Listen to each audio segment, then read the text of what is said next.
Hello everyone, welcome to UPSC PCS with एमर।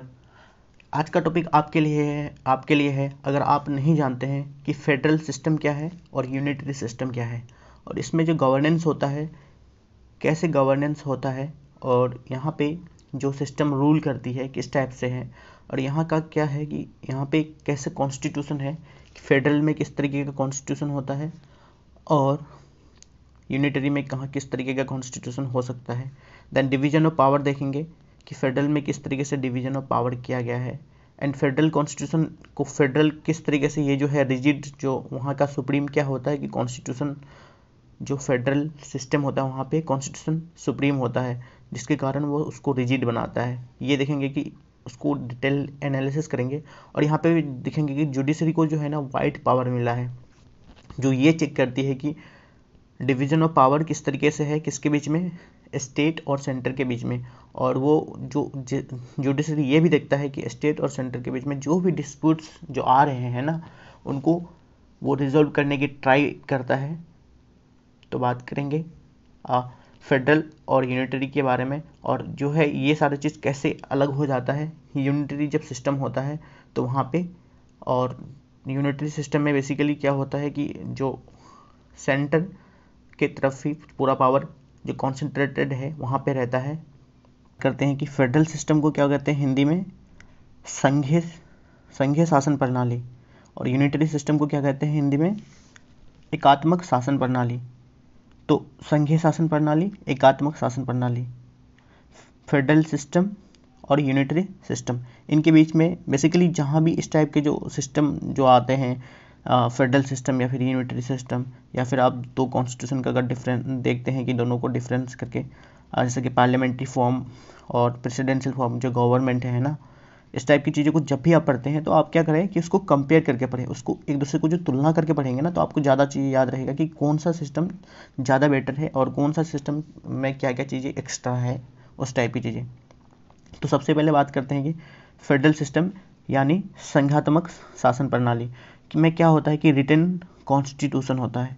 Federal system में ये must है कि वहाँ पे क्या होगा, रिटन कॉन्स्टिट्यूशन होगा, जबकि यूनिटरी सिस्टम में ये होता है कि यूनिटरी सिस्टम में रिटन कॉन्स्टिट्यूशन भी हो सकता है, अनरिटन भी कॉन्स्टिट्यूशन हो सकता है।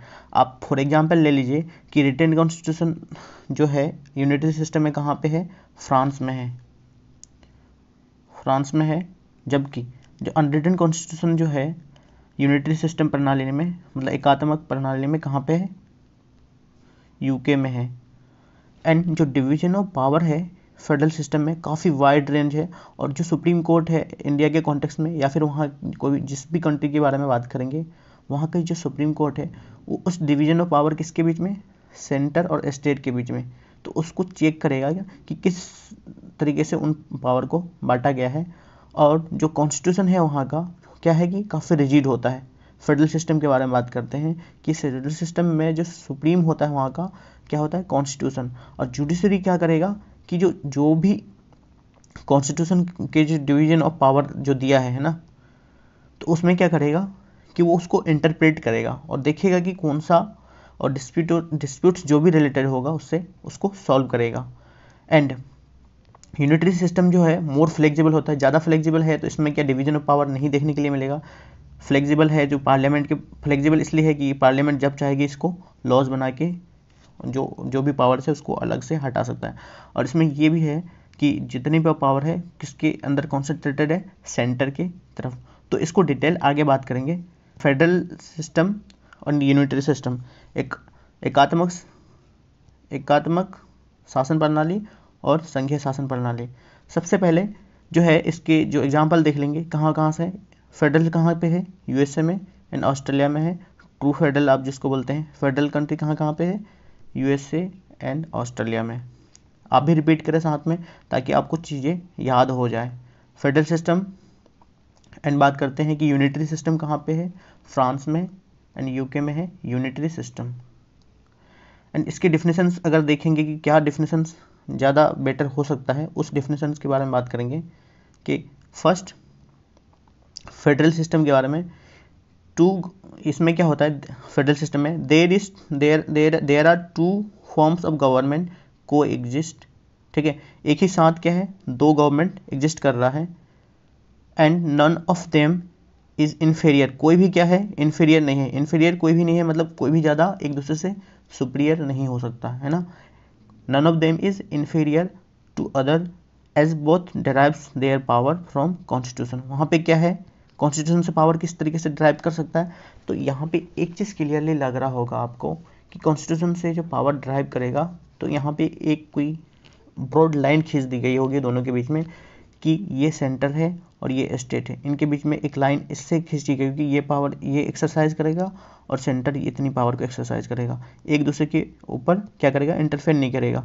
तो यहाँ पे जो है फेडरल सिस्टम में क्या होता है, स्टेट अलग अपना गवर्नमेंट चला रही है, सेंटर अलग अपने इस तरीके से गवर्नमेंट चला रही है कि जो एक दूसरे के ऊपर इंटरफेयर नहीं कर रहा है। और क्या कहता है कि स्टेट हो, सेंटर हो या फिर स्टेट हो, कोई भी जो यहाँ पे है इन्फीरियर मतलब कमज़ोर नहीं है एक दूसरे के रेस्पेक्ट में। और उसी को अगर यूनिटरी फॉर्म में अगर उसका डेफिनेशन देखें तो क्या यूनिटरी फॉर्म में कह सकते हैं, there is only one supreme government that at the centre although state government are there but they are only administrative arms of center working as direction of centre.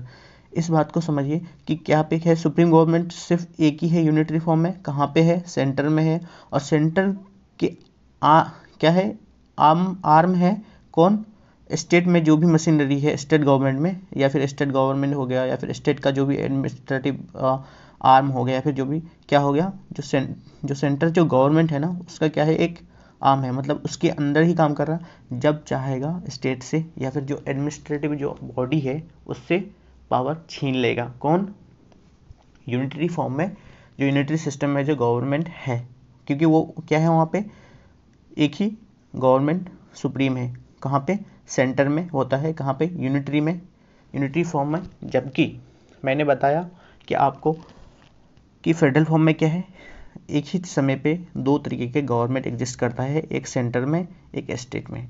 Centre में अलग तरीके से वो काम कर रहा है, स्टेट में अलग तरीके से, कोई एक दूसरे पे इंटरफेयर नहीं करेगा। चलिए आगे बढ़ते हैं कि अलग अलग क्या क्या उसकी कैरेक्टरिस्टिक्स हो सकता है। फेडरल लेफ्ट साइड जो है, ये है लेफ्ट साइड जो भी है ये फेडरल, और ये यूनिटरी साइड है, आप इसको ध्यान रखेंगे। और मैं जो जो पॉइंट आपको बता रहा हूँ आप उसको याद करने की कोशिश करेंगे, क्योंकि हमारा पर्पस ये नहीं है कि आपको सिर्फ बता के चले जाए, आप हमारे साथ याद करके भी जाए, क्योंकि ये जो है इससे रिलेटेड कुछ फैक्ट्स मिलेगा, आपको फैक्ट्स याद रखने हैं। और जो है ये पूरे कॉन्सेप्ट किस चीज़ के लिए है, मेंस के लिए है। आपको यूपीएससी के लिए मेंस के लिए पूछा जा सकता है पॉलिटी में, या फिर आपके जो स्टेट पीसीएस है वो सारे एग्ज़ाम है उसके जो मेन एग्जामिनेशन होगा वहाँ पे पूछा जा सकता है। तो बात करते हैं कि रिटन इसकी क्या कैरेक्टरिस्टिक है। रिटन कॉन्स्टिट्यूशन किस में होगा, रिटन कॉन्स्टिट्यूशन होगा फर्स्ट किस में, फेडरल कंट्री में। ये मस्ट है, दिस इज मस्ट, मस्ट समझ रहे हो आप कि ये तो चाहिए ही चाहिए, रिटन कॉन्स्टिट्यूशन होगा तभी तो क्लियर बाउंड्री होगा किसके बीच में, डिवीजन ऑफ पावर, डीओपी लिख दे रहा हूँ मैं इसको, डिवीजन ऑफ पावर किसके किसके बीच में, सेंटर और स्टेट के बीच में। ये एक क्या रिटन कॉन्स्टिट्यूशन होगा जिसमें ये चीज़ें क्लियरली पहले से मेंशन होगा कि डिवीजन ऑफ पावर है, और इसमें जो डिस्प्यूट होगा वो जुडिशरी उसको सॉल्व करेगा। Power between state and centre clearly divide, मैंने बताया कि ये जो होगा डिवीजन ऑफ, रिटन कॉन्स्टिट्यूशन में ही ये पॉसिबल है कि डिवीजन ऑफ पावर होगा, क्योंकि वो क्लियरली वो मेंशन पहले से होगा। और division of power binding upon both centre and state, जो भी डिवीजन ऑफ पावर कॉन्स्टिट्यूशन में होगा वो दोनों पे, सेंटर को भी और स्टेट पर भी क्या होगा, बाइंडिंग होगा। बाइंडिंग होने का मतलब कि वो तो मानना ही पड़ेगा, क्योंकि वो संविधान वहाँ का उस देश का कह रहा है। तो इसका मतलब ये है कि जो दोनों जो है सेंटर और स्टेट किस चीज़ को फॉलो कर रहा है, कॉन्स्टिट्यूशन को, वहाँ का संविधान को फॉलो कर रहा है। इट मीन्स तो आप ये कह सकते हो ना कि वहाँ का जो संविधान है, कॉन्स्टिट्यूशन, वो सुप्रीम है। कॉन्स्टिट्यूशन इस सुप्रीम हो गया कहाँ पे, फेडरल कंट्री में। फेडरल सिस्टम जहाँ भी होगा गवर्नमेंट का, फेडरल सिस्टम जहाँ पे भी होगा वहाँ पे क्या होगा, कॉन्स्टिट्यूशन इज सुप्रीम। अगर यही बात आप अगर यूनिटरी फॉर्म में देखोगे तो यहाँ पे क्या है कि कुछ देश में यूनिटरी फॉर्म में क्या है, कुछ देश में रिटन कॉन्स्टिट्यूशन है और कुछ में अनरिटन कॉन्स्टिट्यूशन है। मे बी रिटन कॉन्स्टिट्यूशन और unwritten constitution in unitary system. Unitary system में क्या है, या तो लिखा हुआ संविधान हो सकता है या फिर अलिखित संविधान हो सकता है। आप इसका एग्जाम्पल देख लीजिए कि लिखा हुआ संविधान किस देश में है, लिखित संविधान एक है फ्रांस में है लिखित संविधान, रिटन कॉन्स्टिट्यूशन। या फिर आप अलिखित संविधान किस में है, यूके में, यूके यूनाइटेड किंगडम, यानी अलिखित संविधान यानी अनरिटन कॉन्स्टिट्यूशन। अब बात करेंगे कि फेडरल कंट्री में ऐसा और क्या चीज़ है। फेडरल कंट्री में हमने देखा कि रिटन कॉन्स्टिट्यूशन होगा, ठीक है, रिटन कॉन्स्टिट्यूशन होगा तो जिसमें क्या होगा कि पावर का डिवीजन अच्छे से हो पाएगा। वहाँ पे क्या है, संविधान क्या है, सुप्रीम है। और फेडरल कंट्रीज में ये है जो वहाँ का कॉन्स्टिट्यूशन हो उसको डिफ़िकल्ट आसानी से मतलब अमेंड करना, संशोधन करना पॉसिबल नहीं होगा। क्योंकि इसलिए पॉसिबल नहीं होगा क्योंकि जो है वहाँ का जो संविधान है, कॉन्स्टिट्यूशन, ठीक है, उसने पहले से ही क्या क्या कर दिया है, क्लियर बाउंड्री दे रखा है सेंटर को और स्टेट को की, और इसमें डिवीजन ऑफ मतलब पावर को डिवाइड कर दिया है। अगर वहाँ को संविधान को अमेंड करना होगा तो ये भी पास करेगा अपने जो लेजिस्लेचर है, ये भी लेजिस्लेचर से पास करेगा, और दोनों का जो कंसेंट होगा, जो कंसेंसस होगा दोनों के बीच में कि नहीं हाँ इस प्रोविजन को अमेंड करना है, तभी वो अमेंड पॉसिबल है। अब इस चीज़ को पढ़ेंगे। Federal constitution difficult to amend, ठीक है, डिफ़िकल्ट टू अमेंड है। किस लिए डिफ़िकल्ट टू अमेंड है, क्योंकि वो पहले से कॉन्स्टिट्यूशन में चीज़ें मेंशन है। अगर उसको अमेंड करना होगा तो दोनों के बीच में कंसेंसस होना पड़ेगा। रिजिड इन नेचर, क्योंकि रिजिड है इसलिए उसको डिफ़िकल्ट है अमेंड करना। अब उनके बीच में पहले से डिवीजन ऑफ पावर है। डिवीजन ऑफ पावर किसके बीच में, सेंटर और स्टेट के बीच में डिवीजन पावर पहले से कर रखा है। और स्टेट कैन बी, जो सेंटर आप देखते होंगे कि इंडिया के केस में है ना, जम्मू एंड कश्मीर में जो लेजिस्लेचर था पहले वो क्या था, स्टेट था, उसको हटा के यूनियन टेरिटरीज बना दिया, मतलब सेंटर अकेले उसको चेंज कर दिया। इतनी पावर यहाँ पे है सेंटर में। तो इंडिया के कॉन्टेक्स्ट में आप ये कहोगे कि वो फेडरल कंट्री नहीं है, ऐसा कह सकते हो। लेकिन इस बात में आपको कुछ चीज़ें हैं जो इंडिया में, जो कुछ चीज़ें फेडरल बनाती है इंडिया को, और कुछ चीज़ें ऐसी है जो फेडरल इंडिया को नहीं बनाता है, कुछ और यूनिटरी बनाता है। इंडिया जो है फेडरल और यूनिटरी दोनों का क्या है, मिक्स है। बहुत सारी चीज़ों में इंडिया में ही इस तरीके की चीज़ें आप देख पाएंगे।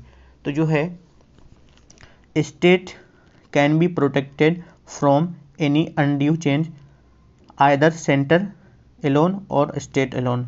मतलब यहाँ पे ये है कि जो भी स्टेट है ना, सेंटर कोई भी आर्बिट्रेरी चेंज करेगा है ना, तो उससे जो है बच सकेगा स्टेट, क्योंकि पहले से वहाँ पे क्या मेंशन कर रखा है कि आप अकेले चेंज नहीं कर सकते, या फिर सेंटर हो या स्टेट हो, किसी भी प्रोविजन को अगर अमेंड करना होगा तो वहाँ जो लेजिस्लेचर होगा स्टेट में या फिर सेंटर में परमिशन लेनी हो। परमिशन की बात तो नहीं है कि दोनों को वहाँ पे सेम पार्लियामेंट से उस रेजोल्यूशन को पास करना होगा, और जब तक दोनों का कंसेंसस नहीं होगा, जब तक दोनों में कंसेंट नहीं होगा, तो दोनों आपस में उस पर सहमति नहीं होकर के वो चीज़ आगे पारित नहीं होगा।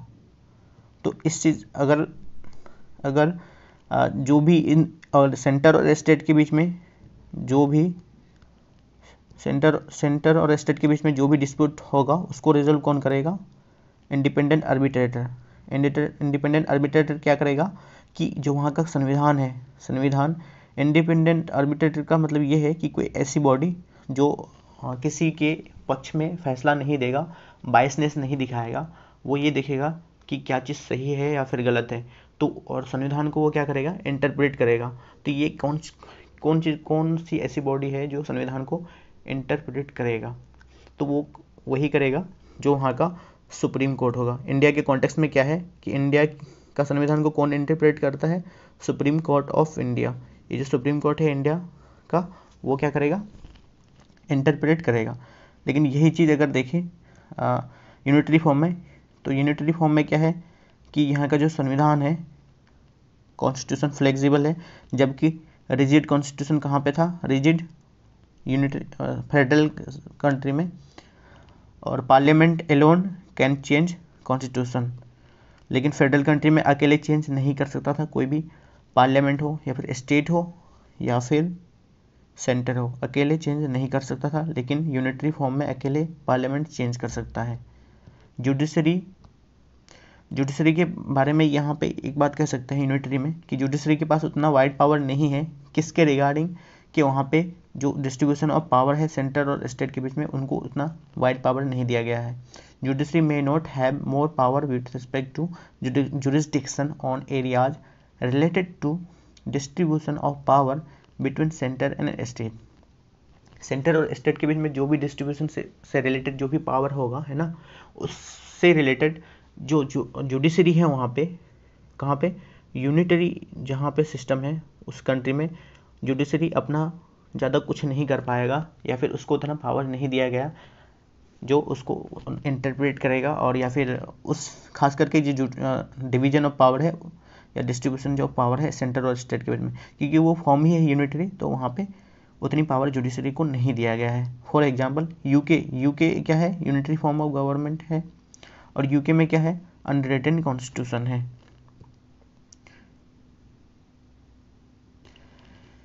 चलिए एक बार रिकॉल कर लेते हैं कि हमने पढ़ा फेडरल कॉन्स्टिट्यूशन और यूनिटरी कॉन्स्टिट्यूशन, और फेडरल में कुछ फीचर्स थे। फेडरल का सबसे पहला फीचर रिटन कॉन्स्टिट्यूशन होगा, वहाँ पे क्या होगा, सुप्रीम होगा कौन, कॉन्स्टिट्यूशन इज सुप्रीम होगा, और कॉन्स्टिट्यूशन को अमेंड करना काफ़ी डिफिकल्ट होगा, जिसके कारण उसको क्या बोला गया, रिजिड कॉन्स्टिट्यूशन बोला गया, कहाँ पे, फेडरल में। और कॉन्स्टिट्यूशन ही ये पहले से फिक्स कर देगा कि डिवीजन ऑफ पावर किसके किसके बीच में, सेंटर और स्टेट के बीच में किस तरीके से पावर का डिवीजन होगा, उसको पहले से फिक्स कर देगा। और जुडिशरी को यहाँ पे वाइड पावर दिया जाता है, जिससे उसको क्या वो चेक करेगा, इंटरप्रेट करेगा, और जो डिस्प्यूट्स जो होगा सेंटर और स्टेट के बीच में फेडरल सिस्टम में उसको चेक करेगा। लेकिन यूनिटरी सिस्टम में यहाँ सारी चीज़ें डिफरेंट होता है।